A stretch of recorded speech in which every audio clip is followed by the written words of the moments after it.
IVF के तीसरे step यानी कि एग पिकअप के बाद चौथा स्टेप आता है जो कि होता है फर्टिलाइजेशन।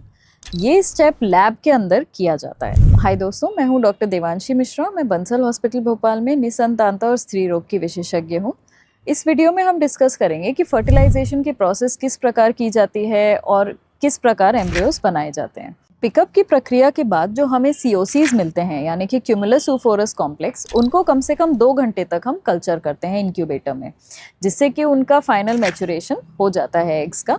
फिर हम डेन्यूडेशन की प्रक्रिया करते हैं। डेन्यूडेशन में वो क्यूमुलस oophorus का जो एक्स्ट्रा सेल्स होते हैं उनको हटाया जाता है और फिर उस oocyte को जब हम देखते हैं तब हमें पता चलता है कि इसमें कितने एग्स M2 थे यानी कि मैच्योर एग्स और कितने M1 या GV थे जो कि इमैच्योर एग्स होते हैं। जो M2 oocytes होते हैं उन्हीं को हम IVF के लिए लेते हैं और उन्हीं से एम्ब्रियो बनाते हैं।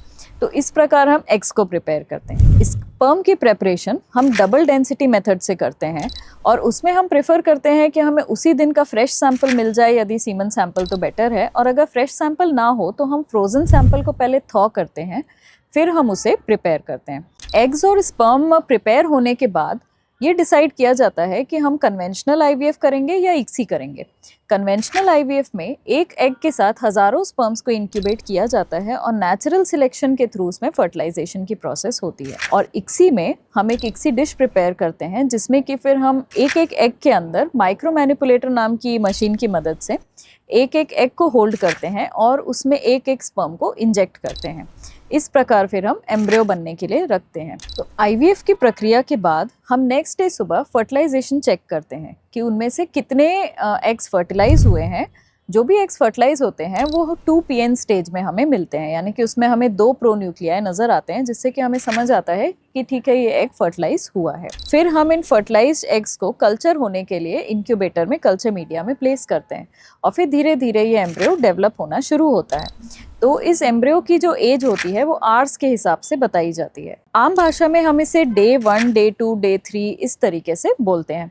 तो जो डे 3 का एम्ब्रियो होता है वो नियरली 8 सेल स्टेज में होता है। जो डे 5 का एम्ब्रियो होता है उसे हम ब्लास्टोसिस्ट कहते हैं। ब्लास्टोसिस्ट इसलिए क्योंकि उसके अंदर एक कैविटी होती है जो ब्लास्टोसील कैविटी कहलाती है। तो जब हम डे 3 पे एम्ब्रियोज को असेस करते हैं उस दिन हम डिसाइड करते हैं कि क्या हम डे 3 पे इस एम्ब्रियो को फ्रीज करें या हम इन एम्ब्रियोज को ट्रांसफ़र के लिए लें, जो कि फ्रेश ट्रांसफ़र कहलाएगा उस साइकिल का, या फिर हम इसे एक्सटेंडेड कल्चर करके डे 5 तक ग्रो करें। तो कौन से एम्ब्रियोज को हम फ्रीज करेंगे, किनको हम कल्चर करेंगे, ये सब पेशेंट की कैरेक्टरिस्टिक्स पे डिपेंड करता है और पेशेंट के साथ हम डिस्कस करके इसका प्लान बनाते हैं। तो एम्ब्रियोज को फिर ग्रेड किया जाता है। जब ये डे 3 या डे 5 के एम्ब्रियोज को हम देखते हैं तो इनकी एक ग्रेडिंग होती है जो कि इस्तांबुल कॉन्सेंसस के हिसाब से हम ग्रेड करते हैं।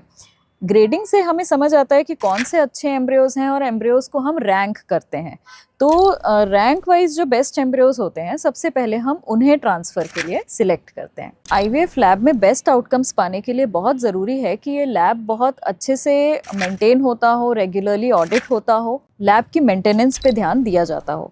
इसके लिए ज़रूरी है कि फ़िल्टर्स सही से काम कर रहे हों। जो हेपा फिल्टर्स, VOC फिल्टर्स होते हैं वो ह्यूमिडिटी मेंटेन्ड हो, प्रॉपर टेम्परेचर प्रॉपर मेंटेन्ड हो लैब का, और कल्चर कंडीशंस ऑप्टिमम हो, तभी हमें बेस्ट रिजल्ट्स मिलते हैं। आशा करती हूँ कि ये जानकारी आपके लिए यूज़फुल रही होगी। अब स्टेप 5 को देखना ना भूलें। Thank you.